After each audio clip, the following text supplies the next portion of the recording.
Hello again, class. So today we're learning 5 random calculus topics. They are called L'Hopital rule, differentiability and continuity, first and second derivative on graph, mean value theorem, and rules theorem. Why am I here again? We already made a video. Again, you took this class, so you will learn.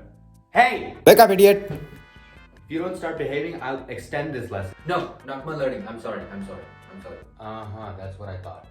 So, L'Hopital rule states that if limit goes to a constant, f of x over g of x, and it equals 0 over 0, infinity over infinity, a constant multiplied by infinity, a constant to the infinitieth power, 0 to the 0th power, infinity multiplied by infinity, or infinity to the 0th power, then the limit can be found by deriving the top of the equation and the bottom of the equation, f prime of x over g prime of x, and then you input whatever the constant is, the limit, and you get your answer. And if that doesn't work, you keep deriving until you get an answer.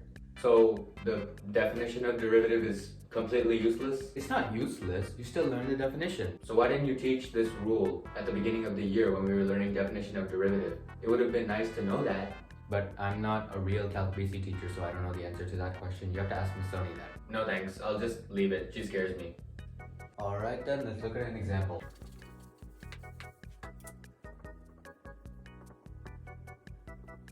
Now when you do direct substitution, what do you get? You get infinity squared over e to the power of infinity. And that is the same as infinity over infinity. So now we must derive the equation. X squared derivative obviously 2x, and e to the power of x stays ex. So what is it now? It's 2 infinity over infinity, which is the same as infinity over infinity. So you have to derive it again. Yep, that's right. So that will become 2 over e to the power of x, which is 2 over infinity. And what is 2 divided by infinity? Come on, it's the same number of times you smoked a cigarette. 23! That's right. 0.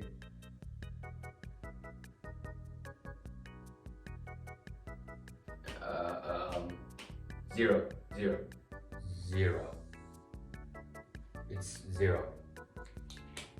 That's the answer. There are 3 things to consider when using L'Hopital rule.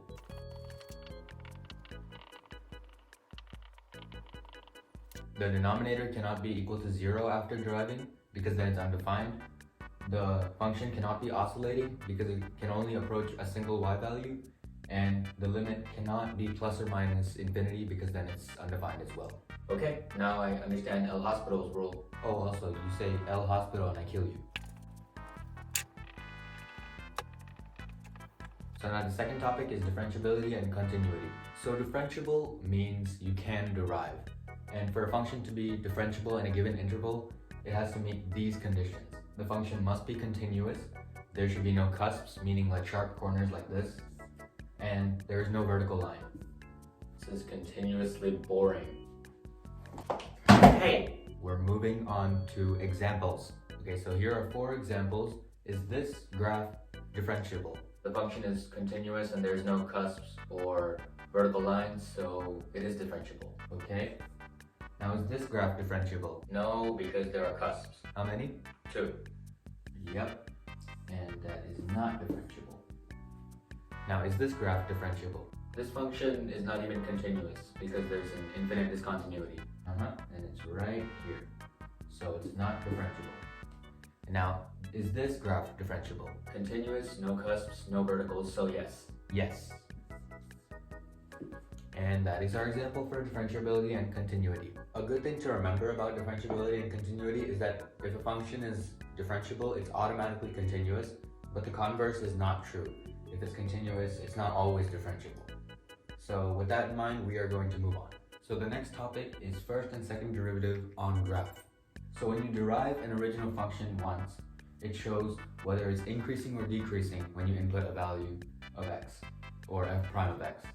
And now double f prime of x, so f prime prime x, shows concavity. If that is positive, it means it's concave up, and if it's negative, it's concave down. How can I remember all this? There's so much.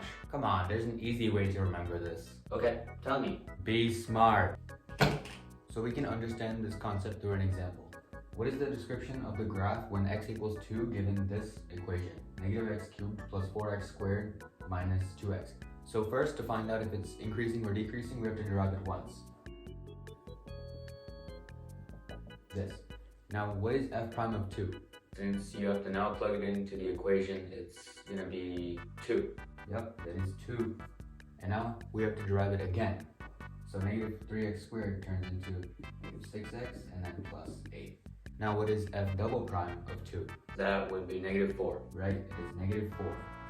So if the first derivative is positive and the second derivative is negative, what does it tell you? Why are you asking me? You're the teacher. Just do the problem. First derivative is positive, so it's increasing. Right, increasing.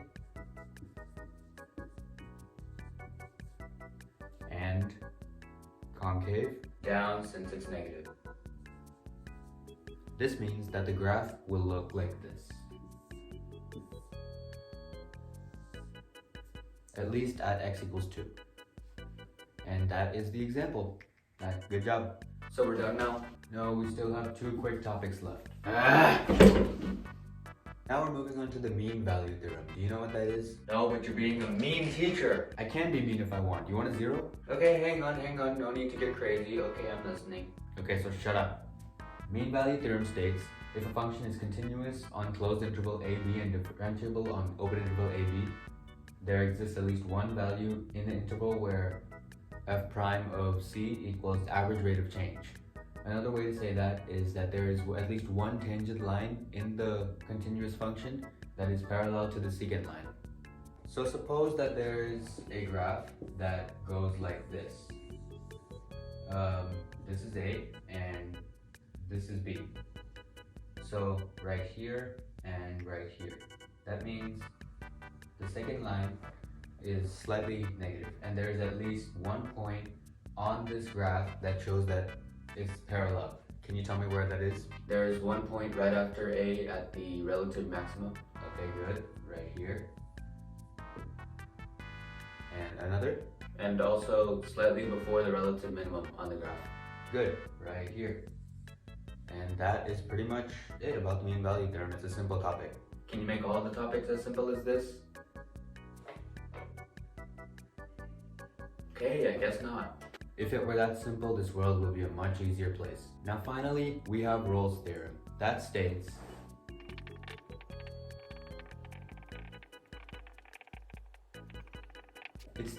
that if f of a equals f of b in a given interval and it's differentiable, there's at least one point where the derivative is equal to 0, meaning the tangent line is horizontal.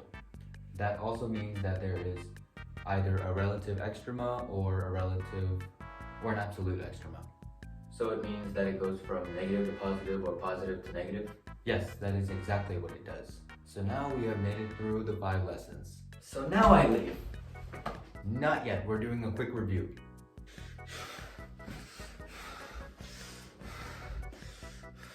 Stop acting like Akka ate all your pani puris. I'll let you leave when you tell me what you've learned in each of the 5 topics. Okay, fine. L'Hopital rule. When you find the limit of an equation and it becomes 0 over 0, infinity or anything like that, you can derive the top and derive the bottom, and then keep substituting until you get a good answer.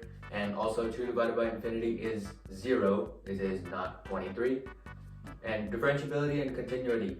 The function is continuous if it's connected the whole way, and it's differentiable if there's no cusps, tangent lines, or discontinuities.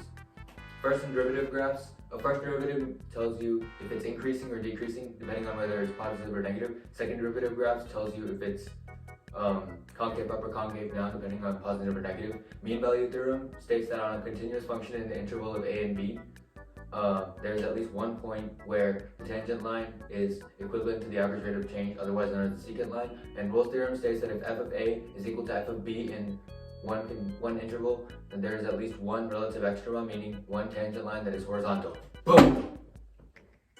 Wow, that was very detailed. Yes, bye. I hate this class. But wait, And he's gone. He's gone like my brain in Miss Sony's class.